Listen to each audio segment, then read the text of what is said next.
নামাজ শেষে যে আমরা সালাম ফিরাই, ওই সালামটা কাদের দেই যদি আপনারা জানেন তাহলে আপনাদের হৃদয় কেঁপে উঠবে। আর সাহাবের নিয়তে ভিডিওটা শেয়ার করে অন্যদেরকেও জানিয়ে দিও। নামাজের শেষে ডান ও বাম দিকে মুখ ফিরিয়ে আমরা যে বলি আসসালামু আলাইকুম ওয়া রাহমাতুল্লাহ, এটি শুধু নামাজ শেষ করার একটি আনুষ্ঠানিক বাক্য নয়, বরং এটি একটি গভীর অর্থবহ দোয়া, সুন্নাহ এবং ইসলামী বৃত্তির এক অনন্য প্রকাশ। এই বিষয়টি নিয়ে আমরা আলোচনা করব। এই সালাম কাদের উদ্দেশ্যে দেওয়া হয় এবং এর অর্থ কি কোরআন ও হাদিসের আলোকে। নামাজের সালামের অর্থ কি? নামাজের শেষের অংশকে বলা হয় তাসলিম। এর মাধ্যমে একজন মুসলিম নামাজ থেকে বের হয়ে আসে। রাসূল সাল্লাল্লাহু আলাইহি সাল্লাম নামাজ শেষ করতেন ডান ও বাম দিকে সালাম ফিরিয়ে। হাদিসের প্রমাণ মুসলিমের বর্ণিত, রাসূল সাল্লাল্লাহু আলাইহি সাল্লাম ডান ও বাম দিকে আসসালামু আলাইকুম ওয়া রাহমাতুল্লাহ বলে সালাম ফিরাতেন। এই সালামের অর্থ কি? আপনাদের উপর শান্তি বর্ষিত হোক এবং আল্লাহর রহমত বর্ষিত হোক। এখন আমরা জেনে নেই এই সালাম কাদেরকে দেই। ইসলামী স্কলারদের ব্যাখ্যা অনুযায়ী নামাজের সালাম একাধিক শ্রেণীর উদ্দেশ্যে দেওয়া হয়। এক, ফেরেশতাদের উদ্দেশ্য।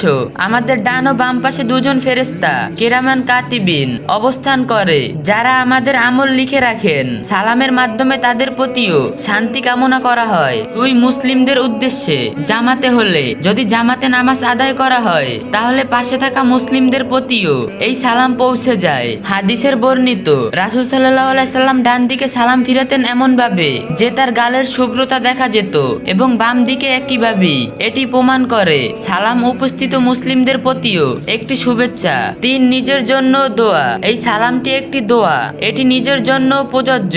আমরা আল্লাহর কাছে নিজের জন্য শান্তি ও রহমত কামনা করি। স্কলারদের মতামত, ইমাম নববী রাহমাতুল্লাহ আলাইহি বলেন, নামাজের সালামের মাধ্যমে তিনটি পক্ষ অন্তর্ভুক্ত হয়। এক, ফেরেশতা। দুই, উপস্থিত মুসল্লি। তিন, নিজের দোয়ার অংশের হিসাবে কোরআনের সাথে সম্পর্ক। যদিও নামাজের সালামের নির্দিষ্ট ব্যাখ্যা কোরআনে সরাসরি উল্লেখ নেই, তবে সালাম শান্তি ইসলামের একটি মৌলিক শিক্ষা।